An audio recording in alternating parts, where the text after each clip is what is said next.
അനന്തുവിന്റെ മരണത്തിൽ ഇടതു വലത് രാഷ്ട്രീയ പോര്, രാഷ്ട്രീയ ഗൂഢാലോചന സംശയിക്കുന്നുവെന്ന് വനം മന്ത്രിയും LDF നേതാക്കളും.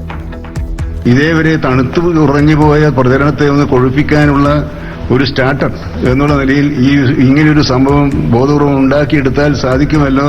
ഇതിത്ര പെട്ടെന്ന് വാർത്തയാക്കുകയും രാഷ്ട്രീയായുധമാക്കുകയും ചെയ്തതിന്റെ പിന്നിൽ രാഷ്ട്രീയ ഗൂഢോദ്ദേശം ഉണ്ടോ എന്ന കാര്യം കൂടി ഇതിന്റെ ഭാഗമായിട്ട് പരിശോധിക്കപ്പെടും.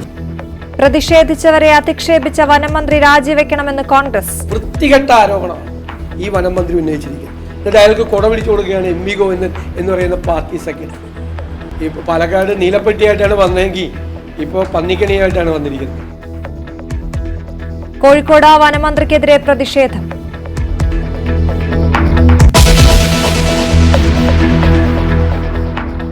ഇടുക്കി മയിലാടുംപാറയിൽ കുഴിയിൽ വീണ കടുവയെ മയക്കുവെടി വെച്ച് പിടികൂടി. പത്തനംതിട്ട തണ്ണിത്തോട്ടിലെ ജനവാസ മേഖലയിൽ പുലി വളർത്തുനായയെ കൊന്നു. മലപ്പുറം മമ്പാട് കാട്ടുപന്നിയുടെ ആക്രമണത്തിൽ 2 യുവാക്കൾക്ക് പരിക്ക്.